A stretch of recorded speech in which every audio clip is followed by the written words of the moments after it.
Bonjour, bonjour à tous. Bienvenue pour ce premier live organisé par l'Office. Avant de vous présenter les intervenantes de ce soir, je vais faire une petite présentation de l'Office national de garantie des séjours linguistiques. Donc, l'Office a été créé en 1997 et c'est un organisme de labellisation. Les deux principales missions de l'Office, c'est de contrôler le respect des critères qualité offerts par les organismes de séjour linguistique qui sont labellisés par nous. Ce sont des critères qui sont regroupés dans une charte qui s'appelle le contrat qualité, que vous pourrez retrouver sur notre site internet www.l'office.org. Donc, tous les organismes se sont engagés à respecter ces critères. Nous leur décernons un label et nous contrôlons que les offres respectent tous ces critères grâce à l'intermédiaire d'auditeurs indépendants qui se rendent sur site pour contrôler. Notre deuxième mission, c'est de promouvoir les séjours linguistiques, bien entendu. Pour cela, on a créé et on organise depuis 2012 le Salon des séjours linguistiques et des voyages scolaires qui se déroule généralement au mois de mars au lycée Henri IV et qui, cette année, se déroulera de façon virtuelle sur une plateforme dédiée. Et c'est à cette occasion que l'on a décidé d'organiser ces lives, dont le premier ce soir a pour thème les jobs et stages à l'étranger et les programmes au pair. Et donc, je vais vous présenter nos trois intervenantes. Donc, nous avons Claire. Bonsoir Claire. Bonsoir Claire Eric. qui nous parlera des programmes au pair. On a Keta.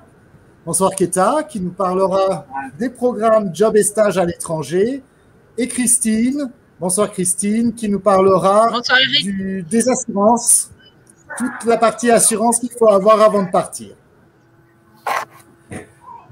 Voilà, donc pour commencer, on va peut-être commencer avec les programmes au pair. Donc je vais laisser la parole à Claire qui va vous présenter les programmes au pair à l'étranger.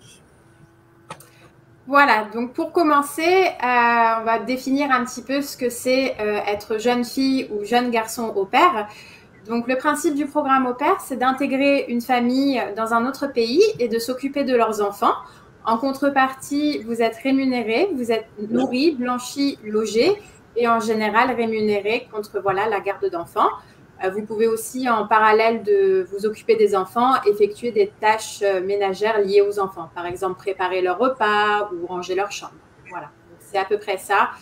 Voilà, le principe d'être jeune fille ou jeune garçon au pair. D'accord, donc c'est un programme qui effectivement est proposé à la fois pour les jeunes filles, parce qu'on dit souvent jeunes filles au pair, mais aussi pour les garçons. C'est ça, c'est aussi possible pour les garçons.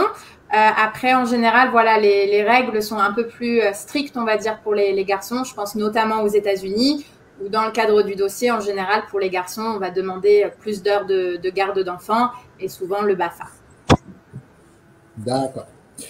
Quelles sont les conditions générales pour pouvoir participer? D'abord l'âge, bien sûr, j'imagine. Alors oui, l'âge en général, c'est à partir de 18 ans.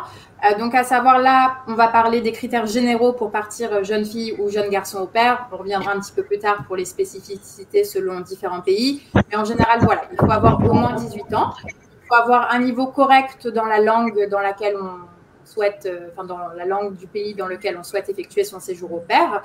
En général, le permis de conduire est fortement recommandé, des fois même obligatoire selon les destinations, puisque vous pourrez être amené à devoir emmener les enfants à l'école, les récupérer ou les emmener aux activités extrascolaires. Et puis, il faudra aussi prouver de votre expérience avec les enfants, donc notamment souvent dans les dossiers, sont demandées des références en lien avec la garde d'enfants. D'accord. Mais pour le permis de conduire, dans des pays étrangers, il est reconnu, le permis de conduire français? Alors, en général… aux États-Unis, par exemple. Voilà, on part avec le permis international, c'est-à-dire qu'on fait la demande en France avant de partir pour le permis international. Donc, la démarche se fait très simplement en ligne et on reçoit ainsi avant le départ le permis international. D'accord. Et si j'ai 17 ans, est-ce que je peux participer à ce programme? Alors non, il faudra attendre les 18 ans. Donc, par exemple, aux États-Unis, il faut avoir entre 18 et 27 ans pour pouvoir participer au programme. D'autres pays comme l'Australie, on peut aller jusqu'à 35 ans. D'accord. Peut-être, quelles sont les destinations, Claire, les destinations actuelles où l'on peut faire ce type de programme? À l'heure actuelle, avec le Covid? Oui. Alors pour le moment, en fait, avec la fermeture des frontières, c'est effectivement difficile d'aller à l'étranger pour effectuer un séjour au pair. Par contre, voilà, pour les États-Unis, je sais que de manière générale, les programmes, on peut rechercher sa famille, finaliser des placements. Par contre, effectivement, l'ambassade, il faudra attendre un petit peu pour obtenir le visa. Pour tout ce qui est Australie, voilà, les frontières sont fermées, donc il faudra bien entendu attendre la réouverture pour pouvoir partir. Je pense aussi à la Nouvelle-Zélande.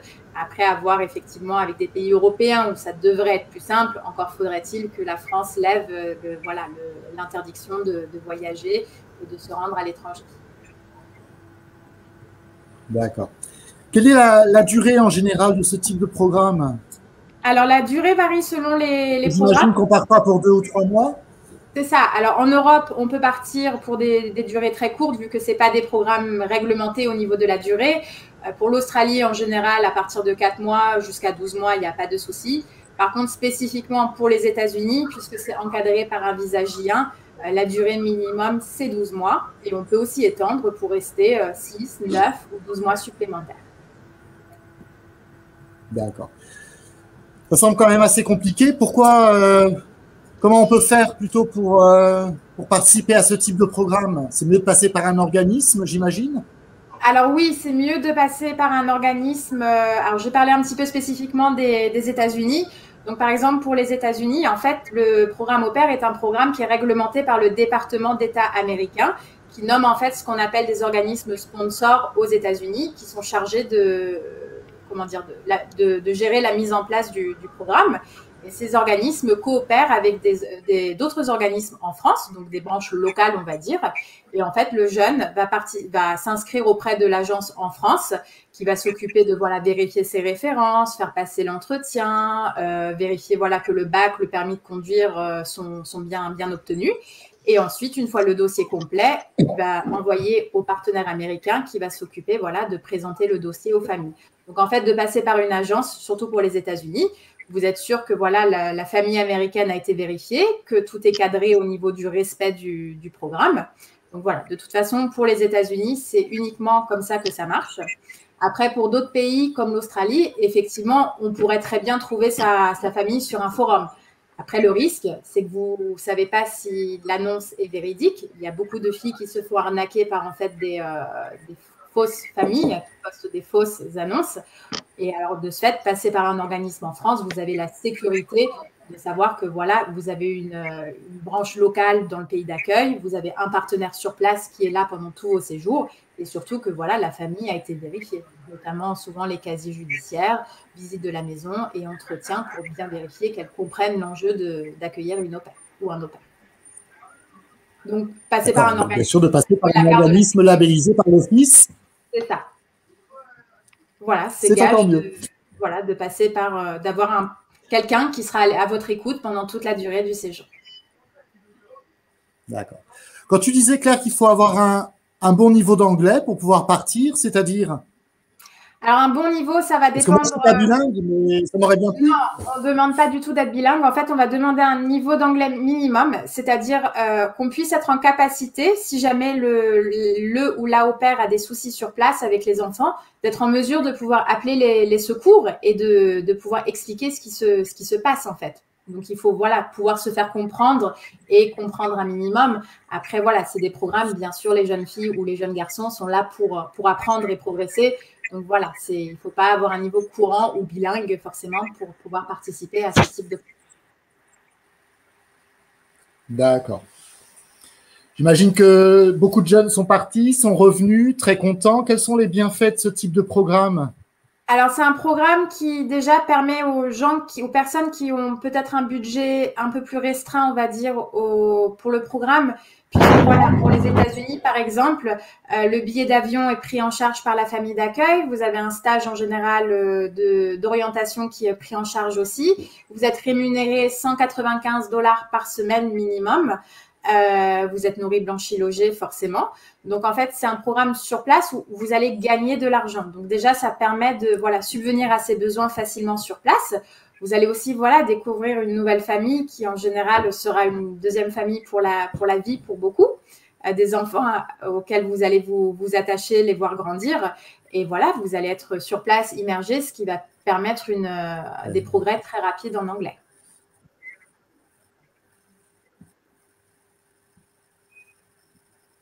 Et aussi de découvrir une autre culture, ce qui est important aussi. D'accord. Claire, on a une question intéressante. Est-ce que les cours de langue sont obligatoires?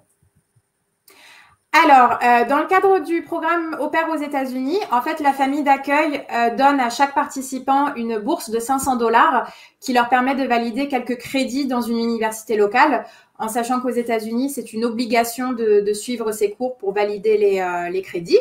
Après, dans d'autres pays comme l'Australie et la Nouvelle-Zélande, il existe aussi ce qu'on appelle les programmes demi-pair, ce qui permet voilà, de combiner la moitié de son temps en garde d'enfants et l'autre moitié, on peut suivre des cours dans une école de langue. D'accord. Je ne sais pas si tu as entendu ma question. Je demandais si les cours de langue étaient obligatoires. Alors, pour les États-Unis, oui. C'est des crédits qui sont obligatoires. Et ça se passe comment? On doit aller à l'école tous les jours ou... Non, c'est pas du tout. C'est à peu près une trentaine d'heures sur tout le programme, sur 12 mois. 30 à 60 heures en général. D'accord. Et on a des questions essentiellement sur les pays européens, Espagne, Allemagne, Irlande. Est-ce qu'il y a des documents nécessaires à avoir pour partir actuellement pour ce type de programme? Alors, pour l'Europe, il faut bien vérifier que voilà, il n'y a pas un visa spécifique qui est nécessaire pour entrer dans le pays dans lequel on souhaite aller. Encore une fois, c'est toujours mieux de passer par une agence qui fait du placement au pair en Europe, de manière générale, pour être sûr que voilà, même en Europe, que la famille ait été vérifiée et que vous soyez suivi pendant tout le séjour. Très bien. Je pense qu'on a fait à peu près le tour de ce programme. Est-ce que tu voulais rajouter peut-être quelque chose, Claire, ou... Non, enfin oui, je peux rajouter que voilà, s'il y a des gens qui nous écoutent et que voilà, vous aimez les enfants, que vous êtes prêts à vous en occuper, c'est vraiment un super programme voilà, qui permet de facilement découvrir une autre culture, progresser dans une autre langue et voilà, nouer des amitiés pour la vie. Donc, si l'opportunité se présente, c'est vraiment, il faut voilà, pas hésiter à sauter le pas. Parfait. Une dernière question, c'est possible de faire ce programme au Canada? Alors, il faut vérifier les conditions pour le visa. A priori, oui, ça doit être possible. Après, je ne suis pas la spécialiste là-dedans, mais il y a sans doute, oui, des programmes qui permettent pour le Canada aussi. À vérifier avec les visas. Parfait. En tout cas, pour tous ceux qui nous suivent actuellement, vous pouvez retrouver tous les organismes qui proposent des séjours au pair sur notre site loffice.org, LO2FICE.org. Vous avez un onglet « Trouver votre séjour », vous sélectionnez « Séjour au pair » et vous aurez tous les organismes que nous labellisons qui peuvent vous proposer ce type de séjour et répondre à toutes vos questions. On va continuer avec Keta. Keta qui va nous parler maintenant des séjours job et stage. Bonsoir Keta. Bonsoir. Et la première question qui me vient à l'esprit, c'est quelle est la différence entre ces deux types de programmes? C'est quoi un programme stage et c'est quoi un programme job? Bonsoir à tous. Je m'appelle Keta. J'ai le plaisir de partager avec vous mon expérience, notamment dans les jobs et stages. Comme Claire vient de nous expliquer, le plus important est de profiter des immersions au sein d'une nouvelle culture. Les jobs et les stages le permettent. Moi, j'ai de l'expérience avec l'organisation des jobs et stages en Europe, notamment en Irlande, à Malte et Dublin, Cork et Malte, et quelques stages à Londres.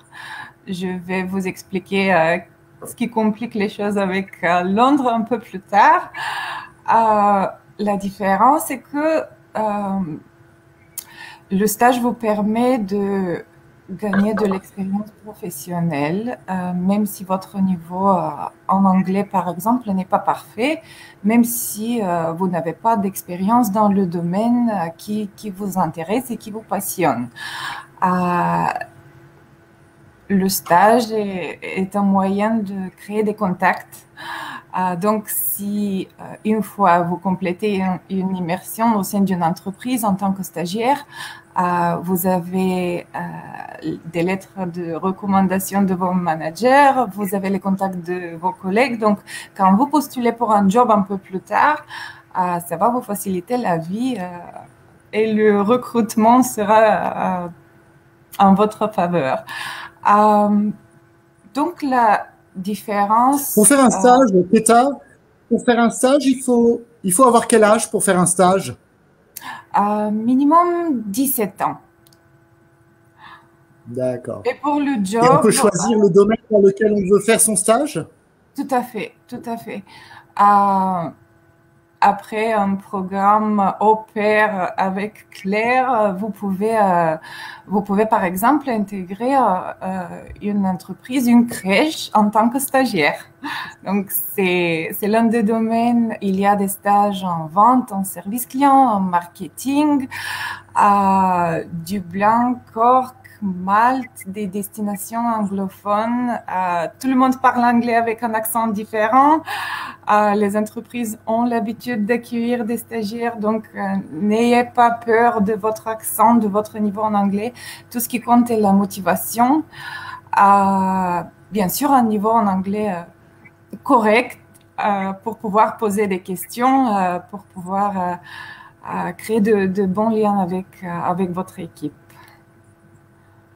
Oui, parce que autant on peut imaginer qu'avec une famille, on peut avoir un anglais de la vie quotidienne. Si on fait un stage ou un job dans une entreprise, il faut quand même maîtriser un peu du vocabulaire du business ou des choses comme ça, non?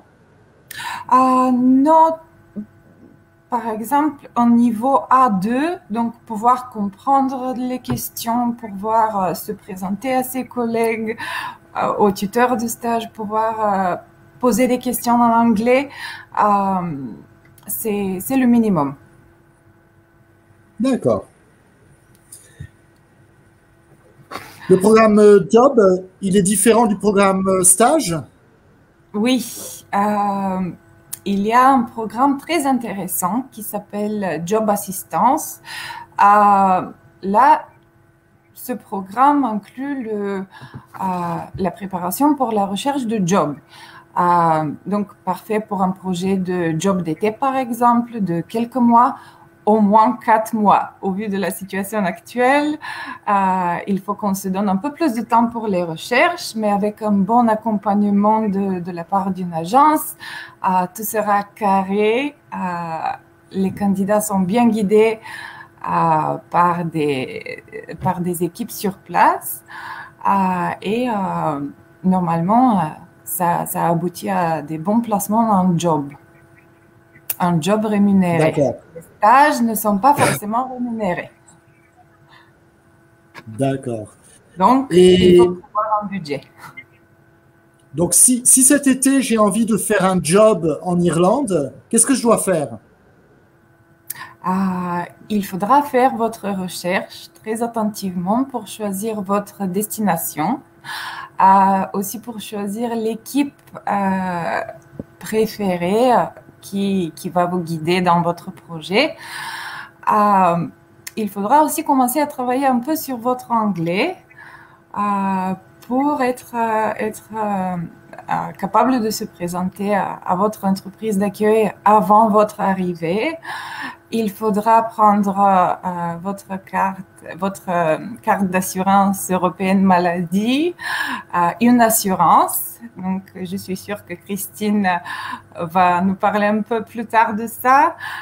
Et il faudra vous munir d'une bonne motivation. Si vous avez des préférences pour un secteur, il faudra les partager à votre organisme pour que les consultants puissent vous guider vers le meilleur partenaire, l'entreprise d'accueil. D'accord. Mais donc, avant de commencer un job, j'imagine que je vais avoir un entretien, comme un entretien d'embauche, non? Ah, moi, j'ai de l'expérience avec les entretiens de préparation. Donc, le but est de fournir un maximum d'outils pratiques aux candidats avant qu'ils rencontrent les employeurs une fois sur place. Donc, le côté préparatoire, c'est la responsabilité des agences, des consultants. Donc, la remise en forme des CV, les entretiens de préparation, des simulations, c'est ce qu'on va faire pour vous préparer avant d'attaquer avec les entretiens, les vrais entretiens sur place. D'accord. Et si l'entretien n'est pas concluant, si l'employeur décide que non, ça marche pas, qu'est-ce qui se passe? Je reviens en France? Pour les jobs? Pour les jobs, on continue. On continue à vous guider, à vous donner des conseils. Le but est d'apprendre de nouvelles techniques de présentation, de savoir comment présenter son expérience professionnelle, quels mots-clés cibler, etc. Donc, on va organiser de nouvelles sessions de préparation. Nous allons travailler sur le business English et ça devrait aller. On a un nombre maximum d'entretiens ou on peut avoir 5, 10 entretiens? L'avantage des programmes Job Assistance avec un consultant à côté, c'est notamment le fait que les candidats peuvent profiter de leur soutien tout le temps. Donc, pendant leur recherche, s'ils ont des doutes, comment postuler, comment améliorer leur performance en entretien, le consultant est là pour vous guider. Donc, c'est un suivi continu dans les programmes job, dans les programmes stage aussi. Parfait. Concernant l'hébergement, est-ce que c'est à moi de trouver mon propre hébergement si je pars faire un stage en Irlande ou un job? Vous pouvez essayer, par exemple, une immersion au sein d'une famille d'accueil. Donc, certains organismes ont des réseaux très développés de familles d'accueil, des familles irlandaises qui sont là pour accueillir, partager leur culture avec des étudiants étrangers. Donc, ce serait l'une des options. Des familles à Cork, à Dublin, par exemple. Et l'avantage est que vous pratiquez l'anglais en famille et au travail. Bien sûr. En 2 mots, quels sont les bienfaits de ce type de séjour pour les jeunes? En 2 mots, sortir de sa zone de confort, faire preuve de ses compétences professionnelles au sein d'un environnement anglophone, créer de nouveaux contacts. C'est le plus important, je pense, améliorer ses compétences linguistiques et revaloriser leur CV. C'est un gros avantage pour les candidats. Évidemment. On a une question, je ne sais pas si tu pourras répondre, Keta, mais on a une jeune étudiante qui est dans un cursus franco-allemand et qui doit faire un stage dans le domaine de l'électricité en Allemagne. Elle a reçu plusieurs refus. Qu'est-ce qu'on pourrait lui conseiller? D'aller sur le site web de l'Office, de regarder les partenaires qui pourraient l'aider. Je suis sûre et certaine qu'un stage en électricité en Allemagne serait faisable. Tout à fait.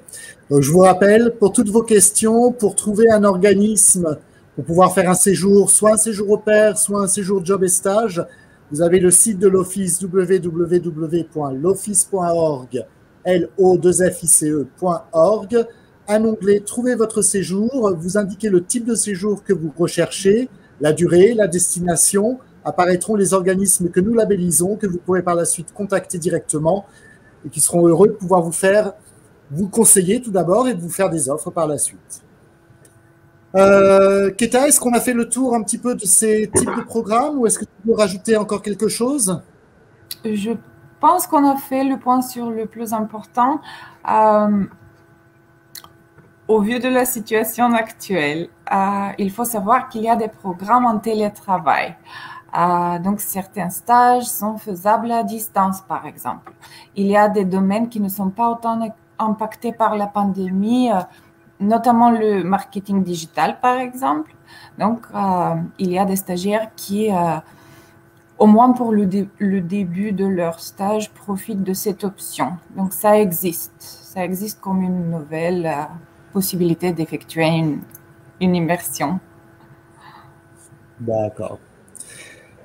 Je pense que ce qui rassemble un petit peu ces deux types de programmes pour les jeunes, c'est effectivement de pouvoir voyager, avoir une expérience professionnelle et puis surtout, effectivement, rendre le coût du séjour un peu plus léger puisque les familles rémunèrent le jeune qui est dans un programme au pair, les jobs sont rémunérés. On a compris que les stages, ce n'était pas forcément le cas, mais en tout cas, les jobs, oui, ils sont déclarés, sont des jobs légaux, bien entendu.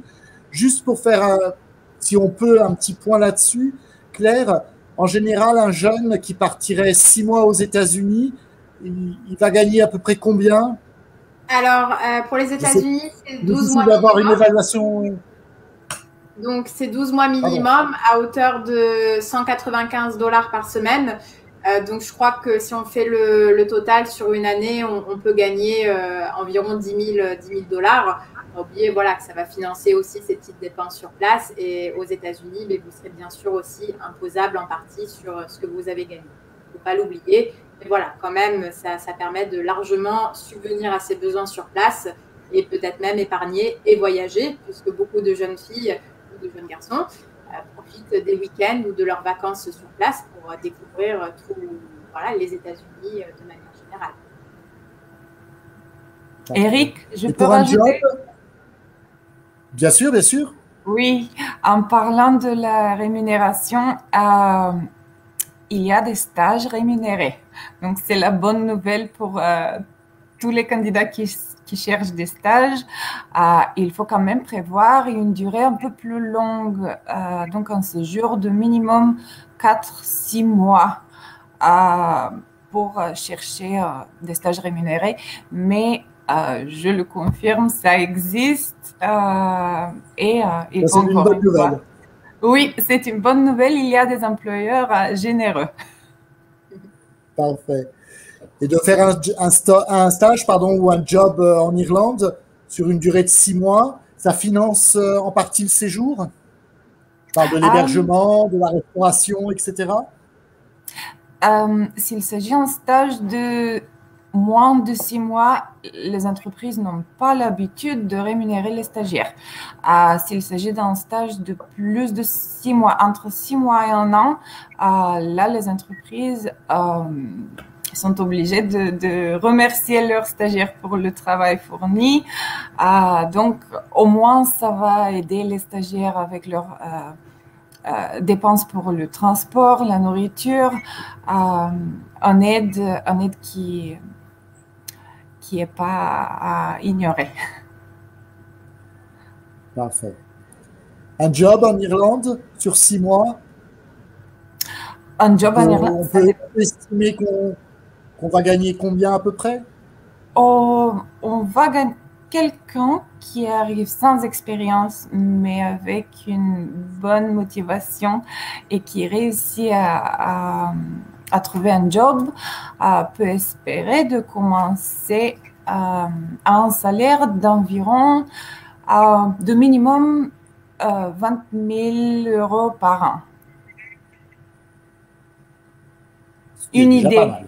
Ce qui permet en tout cas, effectivement, encore une fois, de pouvoir se loger, manger sur place et pouvoir financer une grosse partie de son séjour. Oui. Parfait. Merci beaucoup. On va parler maintenant des assurances avec Christine. Bonsoir Christine. Bonsoir Eric, bonsoir à tous. Effectivement, dans la continuité de la préparation des séjours, qu'ils soient au pair, stage ou job, il va falloir penser à la partie assurance. Effectivement, c'est beaucoup moins excitant que la préparation ou le choix d'une famille d'accueil ou d'une entreprise ou le choix d'une destination. Mais ça fait partie aussi du voyage et c'est le but de l'assurance. C'est que si jamais il survenait quelque chose durant votre séjour, que ce produit d'assurance puisse vous accompagner et surtout éviter que vous soyez dans l'obligation soit de revenir dans votre pays d'origine pour vous faire soigner, ce qui engendre des frais assez conséquents et autres, soit d'avoir à payer vous-même les factures, hein, puisque aujourd'hui, si vous partez entre guillemets les mains dans les poches, ça risque quand même de vous coûter relativement cher en fonction des destinations. Au niveau de l'assurance, il faut effectivement prendre en considération la destination de votre séjour et la durée du séjour, hein, puisque les règles peuvent être différentes dans ces deux cas de figure. Donc, pour les séjours, je dirais de moins de 3 mois qui resteraient en zone Europe, donc vraiment Europe économique. Hein, donc, on exclut désormais depuis le 1er janvier le Royaume-Uni. Puisque lui est sorti de la zone Europe, donc n'est plus considéré et ne peut plus, on peut plus en allant au Royaume-Uni bénéficier de la carte européenne d'assurance maladie, que vous pouvez demander bien sûr à votre centre de sécurité sociale. Donc pour ces typologies de séjours qui resteraient en Europe, effectivement, je vous invite, ce qui peut être intéressant dans un premier temps, c'est effectivement voir avec votre centre de sécurité sociale pour avoir cette fameuse carte. Par contre, sachez que cette carte n'est pas une carte de paiement. C'est pas parce que vous avez cette carte que si vous allez, par exemple, chez le médecin en Irlande, en Allemagne ou en Espagne, que vous ne payerez pas les consultations, les médicaments et autres. Mais ça prouvera quand même que vous avez une amorce de couverture. Ça vous obligera par contre de faire des demandes de remboursement auprès du centre de sécurité sociale de votre pays d'origine, avec, par exemple, la France, quand même des délais de traitement en temps normal. Je ne parle pas en temps Covid. En temps normal, on est déjà sur des délais entre 3 et 6 mois avant d'obtenir un éventuel remboursement, puisque la sécurité sociale ne va pas être obligée de vous rembourser et ce sera toujours sur la base du tarif français. Et là, j'insiste lourdement, c'est qu'on a des tarifs en France qui sont relativement bas par rapport à ce que vous allez pouvoir trouver comme tarifs de médicaux, ne serait-ce qu'en Europe. Hein. Donc, il y a effectivement cette première approche-là. Vous pouvez éventuellement voir également avec vos cartes bancaires. Là aussi, les cartes bancaires, selon les cartes et les banques, vous pouvez avoir des assurances qui sont incluses. Bien faire attention puisqu'elles interviennent toujours en complément de la sécurité sociale, complémentaire santé et autres. Donc, généralement des délais de gestion et des procédures qui sont relativement longues et fastidieuses avant d'obtenir un quelconque remboursement. Et les cartes bancaires, de toutes les façons, ne sont valables que pour des séjours également de moins de 3 mois consécutifs.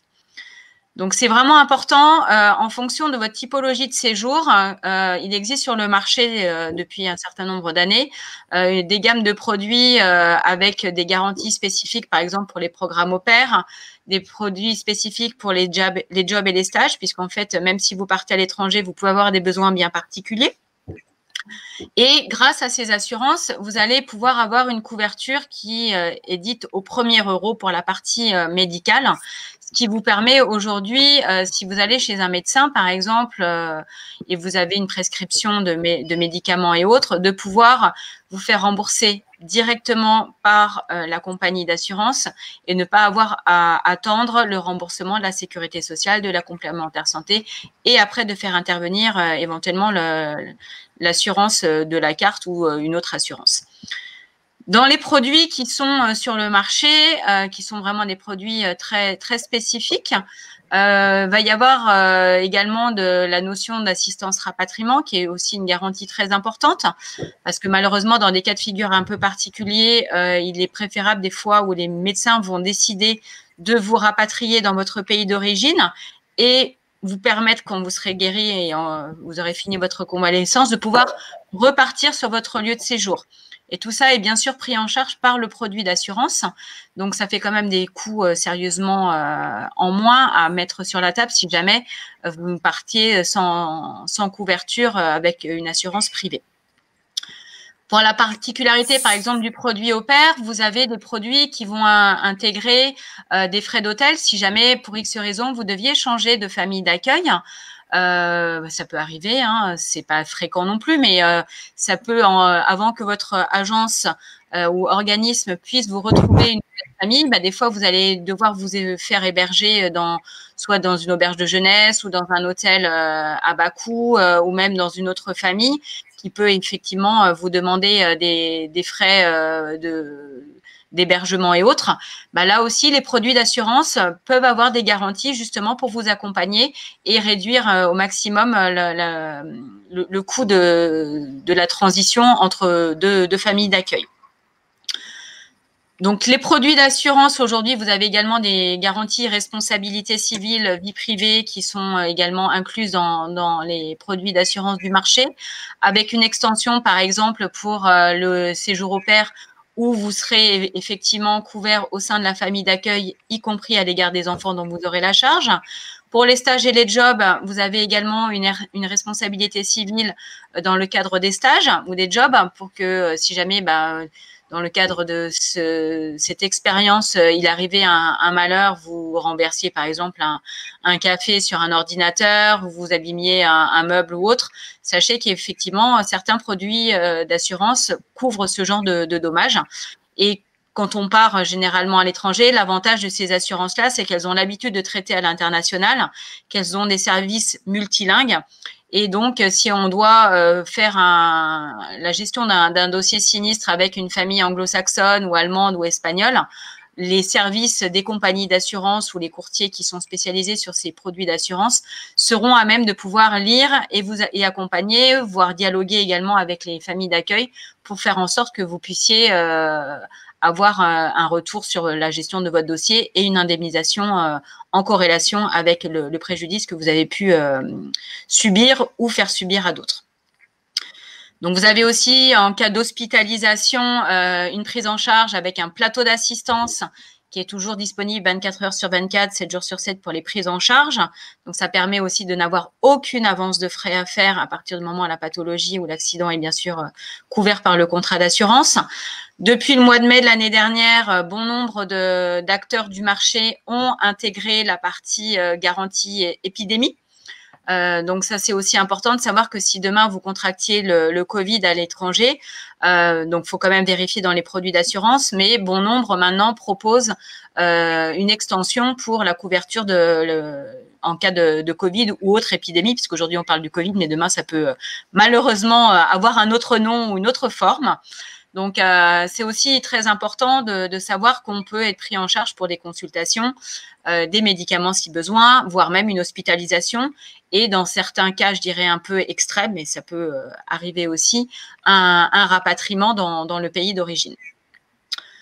Les produits d'assurance, généralement, en termes de tarification, vont dépendre de la durée du séjour et du pays de destination dans lequel vous allez aller. Si on fait un bref benchmark du marché, pour une année, par exemple, aux États-Unis, qui est quand même un pays où les coûts sont relativement élevés, on va être sur des tarifs entre 450 et 500 euros pour 12 mois. Quand on reste en Europe, on est sur des tarifs de l'ordre de 240, 250 euros en fonction des produits d'assurance et autres. Donc, c'est effectivement un point à prendre vraiment à cœur, de le prendre, bien entendu, avant votre départ. Ça fait partie du séjour, donc ça fait partie de votre budget.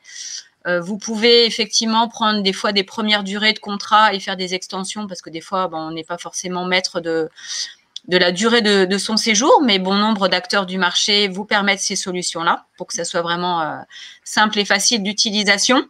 Vous avez aussi des acteurs qui ont mis en place des applications pour vous faciliter la vie en termes de remboursement, d'accessibilité au plateau d'assistance. Vous avez aussi de la téléconsultation qui a été mise également dans certains produits du marché qui vous permet à tout moment d'avoir une relation avec un médecin français ou en langue anglaise également 24 heures sur 24. Donc ça, c'est aussi très pratique quand on est des fois dans des pays où c'est pas évident de pouvoir expliquer sa pathologie.